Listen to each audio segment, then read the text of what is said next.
Hello students, welcome to my channel. I am Rashmi, your maths teacher. तो इस video में हम सॉल्व कर रहे हैं क्लास 10th के एक्सरसाइज 6.3 से क्वेश्चन नंबर 13, 14, 15। लास्ट 3 क्वेश्चन इस एक्सरसाइज के इस वीडियो में हम सॉल्व करेंगे। इन फिगर आपको गिवन है यहाँ पे, if angle A C B, तो एंगल आपका ए सी बी, तो ये वाला पूरा एंगल है, इसको हम यहाँ पे एंगल 1 ले लेते हैं। इक्वल है angle C D A, angle C D A के, ये एंगल 1 इक्वल हमें यहाँ पे गिवन है एंगल 2 के।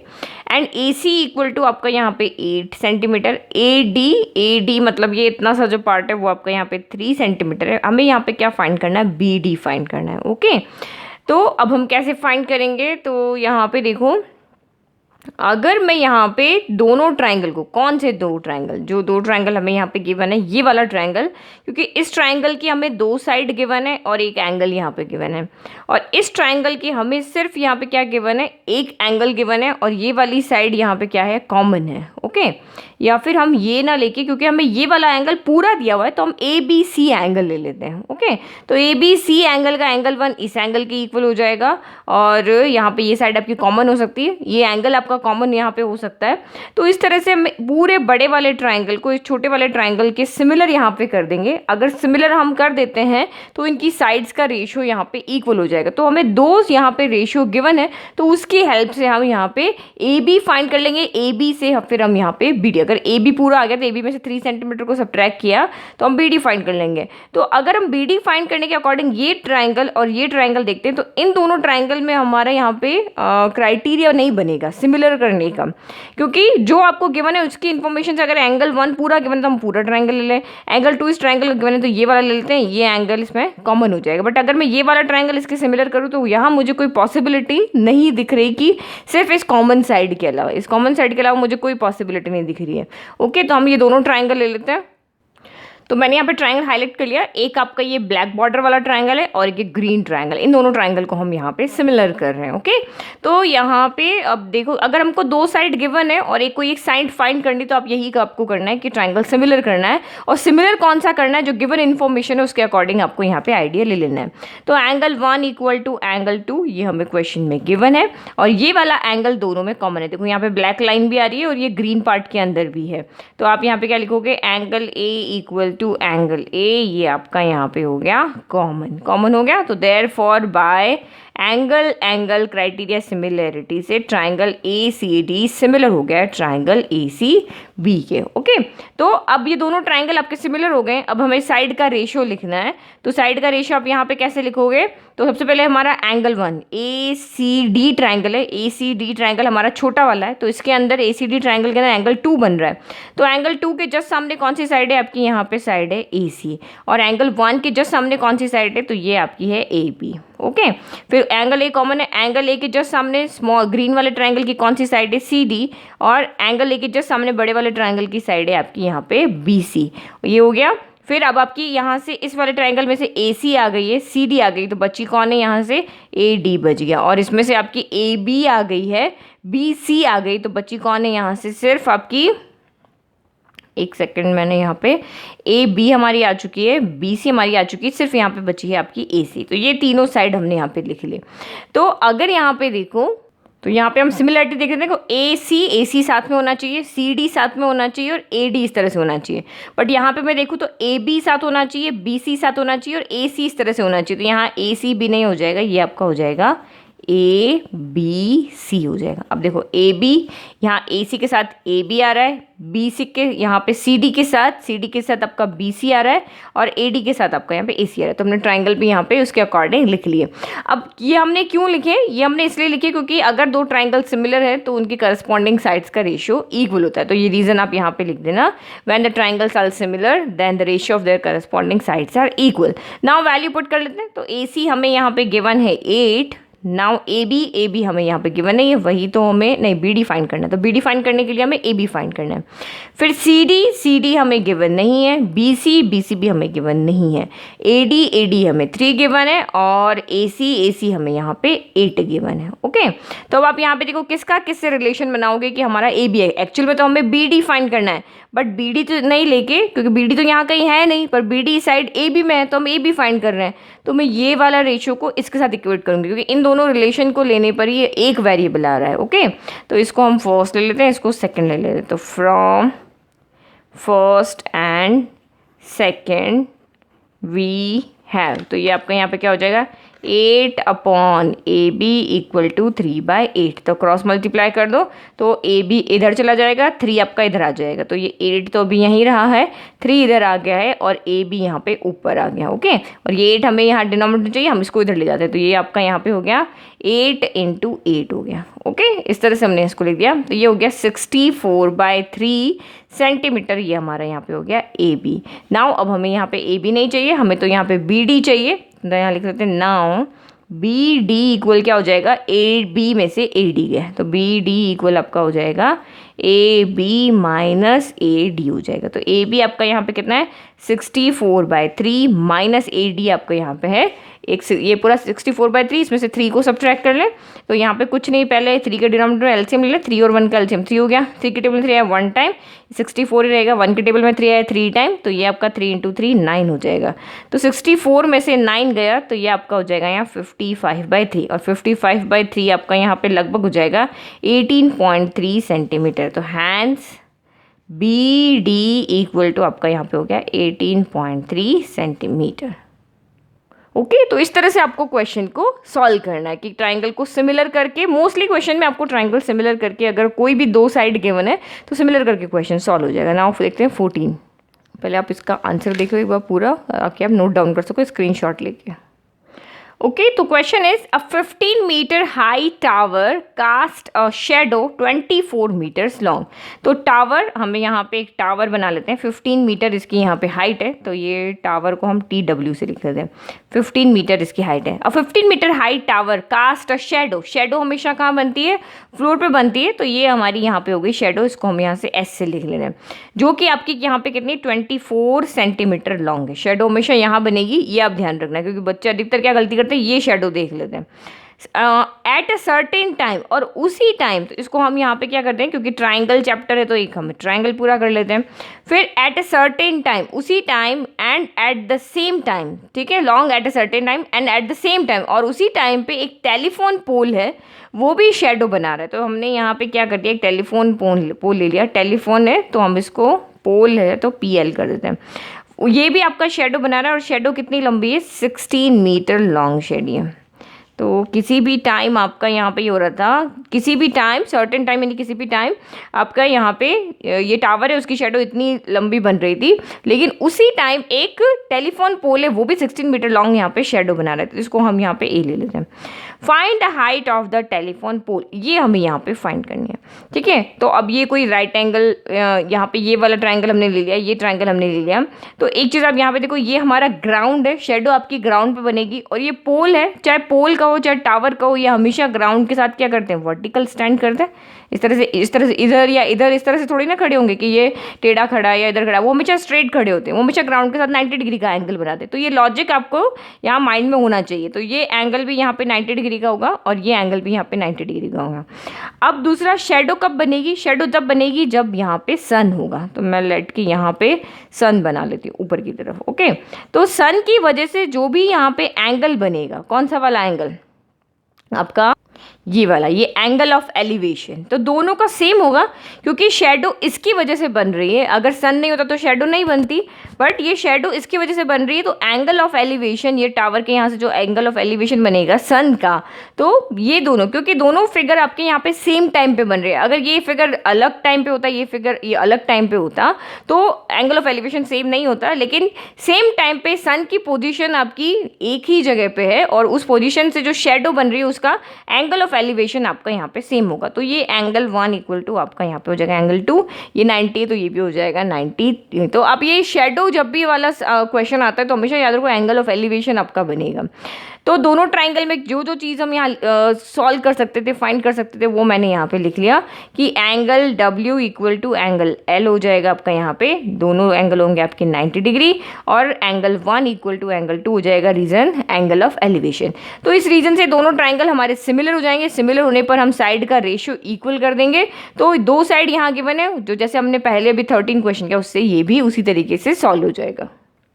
तो ये सारा कुछ हमें क्वेश्चन में गिवन था, हमने वहाँ से लिख लिया।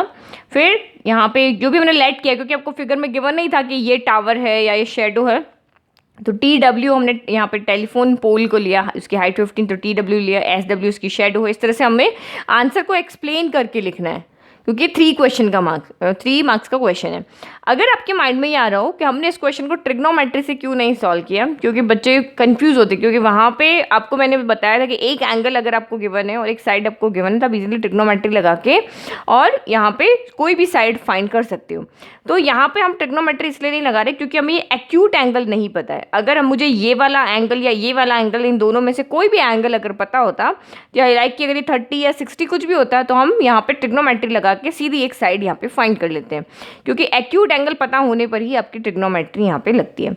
नाउ दोनों ट्राइंगल सिमिलर करके ही क्वेश्चन होगा। दोनों ट्राइंगल हमारे, क्योंकि एंगल डब्ल्यू एंगल एल के इक्वल हो गया, एंगल एस हमारा एंगल ए के इक्वल हो गया, तो by angle criteria of similarity, तो हमने रीजन लिख दिया, since both the figures occur at the same time their of angle of elevation जो होगा, जो सन की वजह से जो एंगल बन रहा है वो आपका इक्वल होगा। तो by angle criteria of similarity से triangle T W S similar होगा ट्राइंगल पी एल ए के। तो अब यहाँ पे देखो, फिर से हमें रेशियो लिखना है। तो टी डब्ल्यू एस हमने पहले लिखा, 90 के जस्ट सामने कौन सी साइड है, टी एस साइड है। यहाँ 90 के जस्ट सामने कौन सी साइड है, ए पी साइड है, तो टी एस अपॉन यहाँ पे हो गया ए पी। फिर एंगल 1 के जस्ट सामने टी डब्ल्यू और ये हो गया पी एल, तो यहाँ पे भी हो जाएगा आपका टी डब्ल्यू और ये हो गया आपका पी एल हो गया। अब बची कौन कौन सी, इसके ये वाली साइड हमारी हो गई है, ये वाली साइड हो गई, तो ये बच गई S W upon A L, तो यहाँ पे ये आ जाएगी S W upon A L हो गया। तो अब आप यहाँ पे देख लो यहाँ पे रेशियो के अकॉर्डिंग हमने सही लिखा कि नहीं लिखा है। ओके तो आप यहाँ देखो टी एस साथ होना चाहिए, यहाँ पे देखो ये एक आपका टी डब्ल्यू साथ होना चाहिए, टी डब्ल्यू साथ है, फिर एस डब्ल्यू साथ होना चाहिए, एस डब्ल्यू साथ है, और टी एस साथ होना चाहिए, तो ये है। तो टी एस के साथ जैसे इस तरह से रिलेशन बन रहा है, यहाँ पे भी इसी तरह से बनना चाहिए। तो ए टी एस हो गया, तो ये टी एस इस तरह से हो रहा है, तो ए पी भी आपका इस तरह से होना चाहिए, ठीक है। फिर पी एल आपका यहाँ पे हो गया, ए एल आपका यहाँ पे हो गया, तो ये रिलेशन हमारा यहाँ पे बिल्कुल हमने सही लिखा। तो कि ये दोनों ट्राइंगल ही हमारे यहाँ पे क्या है, सिमिलर है। नाउ वैल्यू पुट कर लेते हैं। तो टी एस हमें यहाँ पे गिवन है 15, ए पी हमें यहाँ पे गिवन नहीं है। ओके नहीं, टी एस भी हमें गिवन नहीं है, टी एस हमारा टी डब्ल्यू 15 है, तो ये हमें नहीं गिवन है। T S upon A P, ये देखो ये टी एस है और ये ए पी, ये दोनों की वैल्यू हमें यहाँ पे गिवन नहीं है। फिर टी डब्ल्यू, तो टी डब्ल्यू हमें 15 गिवन है, पी एल, तो पी एल हमें यहाँ पे फाइंड करना है। फिर एस डब्ल्यू 24 है और ए एल आपका यहाँ पे 16 है। ये देखो ये 15 है, ये नहीं गिवन है, और ये 24 है और ये 16 है। अब हमें यहाँ पे फाइंड क्या करना है, find the height of the telephone. तो टेलीफोन के पोल की हाइट यहाँ पे कितनी है, पी एल है, तो इन्हीं दोनों को ले लेंगे, इन दोनों से हमारा यहाँ पे सॉल्व हो जाएगा। इसको फर्स्ट ले लेते हैं, इसको सेकेंड ले लेते हैं। From first and second we have, तो आप यहाँ पे देखो ये हमने लिख लिया 15 by P L equal to 24 by 16 हो गया। तो इसको हमें ऊपर लेके आना, ये इधर आ जाएगा, ये इधर आ जाएगा। तो पहले 15 को तो हम एज इट इज रख रहे हैं, ये पी एल की जगह आ गया 24 की जगह आ गया पी एल, और 16 हमारा कहाँ चला जाएगा, यहाँ ऊपर, तो ये हो गया यहाँ पे 16। ओके तो पी एल हमें चाहिए। अब आप इसको यहाँ पे सिर्फ क्या करना है, आपको सॉल्व करना है। तो 3 के टेबल में हम इसको कैंसिल करते हैं, 3 के टेबल 15 आता है 5 टाइम, और ये 6 टाइम आता है। ओके नहीं 8 टाइम। ओके नाउ 8 की टेबल में ये आपका आ गया 2 टाइम, तो इसका मतलब आपका पी एल यहाँ से कितना हो गया, पी एल आपका यहाँ से हो गया 10 मीटर हो गया। ओके तो hence the height of telephone pole is 10 metre. Okay तो ये इस तरह से आपको क्वेश्चन को सॉल्व करना है। इस तरह से आप 3 मार्क का क्वेश्चन आता है, और इसी तरीके से आप पूरा आंसर लिखोगे तो आपको पूरे कंप्लीट 3 मार्क्स यहाँ पे मिल जाएंगे। एक एक स्टेप हमने यहाँ पे एक्सप्लेन किया है, तो इसी तरह से आपको एग्जाम में आंसर लिखना है। नाउ नेक्स्ट लास्ट क्वेश्चन देखते हैं 15। Foot of a 10 meter ladder leaning against a vertical wall is 6 meter away from the base of the wall. Find the height of the point on the wall where the top of the ladder reaches. तो आप यहाँ पे देखो foot of a 10 metre ladder, सबसे पहले ladder है और वो लीन कर रही, मतलब झुकी हुई रखी हुई एक वर्टिकल वॉल के थ्रू। तो ये हमने एक वर्टिकल वॉल बना ली जिसकी हाइट आपको यहाँ पे कितने, वर्टिकल वॉल है 6 मीटर अवे है। तो इसकी हमें हाइट नहीं गिवन है, हमें गिवन है कि जो वर्टिकल वॉल है ये यहाँ पे from the base of the wall. Okay तो foot of 10 metre long ladder, तो जो लैडर है वो लैडर किस तरह से रखी होगी, इस तरह से रखी होगी, लीनिंग कंडीशन में, इसे झुकी हुई कंडीशन में रखी हुई है। तो ये इस तरह से यहाँ पे रखी हुई है, तो ये हमारी यहाँ पे हो गई है लैडर। तो मैं इसको यहाँ पे एल नेम कर देती हूँ। ओके फिर ये कितनी बड़ी है, 10 मीटर लॉन्ग है, तो ये हमारी लैडर होगी 10 metre long. Leaning against a vertical wall, एक वॉल के अगेंस्ट ये लीन की हुई है, away from the base of the wall, और ये 6 मीटर अवे है बेस ऑफ द वॉल। तो ये आपकी वॉल है, इसके बेस से 6 मीटर डिस्टेंस पे, तो ये 6 मीटर हो गया। तो अब इसको हम यहाँ पे नेम करते हैं AW लिख देते हैं, ठीक है, वॉल है ना ये, तो LW लिख दिया। Find the height of the pole on the wall where the top of the ladder reaches. तो आपको यहाँ पे किसकी हाइट फाइंड करनी है, find the height of the point on the wall. तो ये लैडर कहाँ पे रीच हो रही है, वॉल के इस पॉइंट पे रीच कर रही है, तो इसका आपको यहाँ पे इस पूरे LW यानी इस वॉल की हाइट आपको यहाँ पे फाइंड करनी है। ठीक है, तो कहने का मतलब यहाँ पे क्या है, ये वॉल और भी इस तरह से बड़ी हो सकती है, लेकिन लैडर जिस पॉइंट तक पहुंच रही है आपको वहां से लेके ग्राउंड तक की हाइट यहाँ पे फाइंड करनी है। फिर से देखो, find the height of the point on the wall where the top of the ladder reaches. तो जैसे ये लैडर इस कंडीशन में रखी हुई है, तो ये वॉल और भी लंबी है, लेकिन आपको जहाँ तक पॉइंट तक ये पहुँच रही है वहाँ तक की हाइट फाइंड करनी है। ओके, तो अब हम यहाँ पे इस क्वेश्चन को अगर मैं देखूँ तो ये 10 है, ये 6 है, और ये एंगल आपका यहाँ पे कितना होगा, 90 डिग्री का एंगल होगा, क्योंकि जो वॉल है वो हमेशा ग्राउंड के साथ कितने डिग्री का एंगल बनाएगी, 90 डिग्री का एंगल बनाएगी, क्योंकि और तो यहाँ पे कोई ट्राइंगल है नहीं कि हम उसको सिमिलर करके और यहाँ पे रेशियो बना के और हम इसकी साइड फाइंड कर ले, सिर्फ एक ही ट्राइंगल की कंडीशन हमें दी हुई है।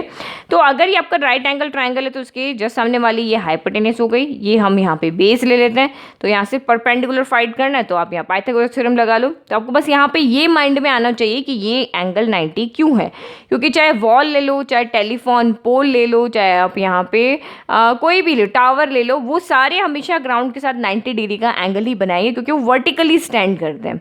तो वर्टिकली स्टैंड करने का मतलब यहाँ पे क्या हो गया कि वो हमेशा ग्राउंड के साथ में 90 डिग्री का एंगल बनाएंगे। तो क्योंकि ये 90 डिग्री का एंगल बना रहे हैं तो ये राइट एंगल ट्राइंगल हो गया, और राइट एंगल ट्राइंगल में हमेशा आपकी पाइथागोरस थ्योरम लगा के और हम थर्ड साइड को इजीली फाइंड कर सकते हैं।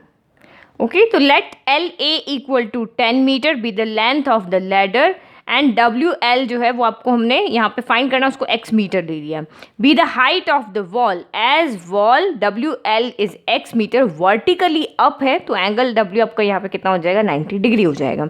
तो हम पाइथागोरस थ्योरम यहाँ पे लग ले, और यहाँ पे ऑल्सो हम लेते हैं, ऑल्सो AW भी हमें यहाँ पे गिवन है, AW हमें गिवन है 6 मीटर। ओके, तो base square plus perpendicular square to hypotenuse square होता है। तो बेस आपका यहाँ पे हो गया 6 का स्क्वायर, परपेंडिकुलर हमें फाइंड करना है, हाइपोटेनस हो गया आपका 10 का स्क्वायर। तो 6 का स्क्वायर हो गया 36 plus P square equal to आपका हो गया 100। तो पी स्क्वायर आपका यहाँ पे हो गया 100, 36 हो गया माइनस, चला जाए इधर आके माइनस का 36 हो जाएगा।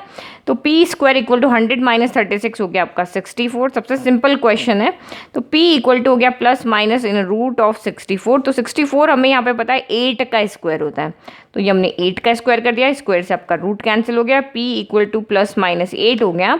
बट हम यहाँ पे क्या करेंगे, p को यहाँ पे क्या लेंगे, हम से पॉजिटिव लेंगे। पॉजिटिव क्यों लेंगे, क्योंकि यहाँ पे p क्या है, वॉल की हाइट है, और हाइट यहाँ पे या वॉल की हाइट कह दो या लेंथ कह दो, वो कभी भी नेगेटिव नहीं होती है।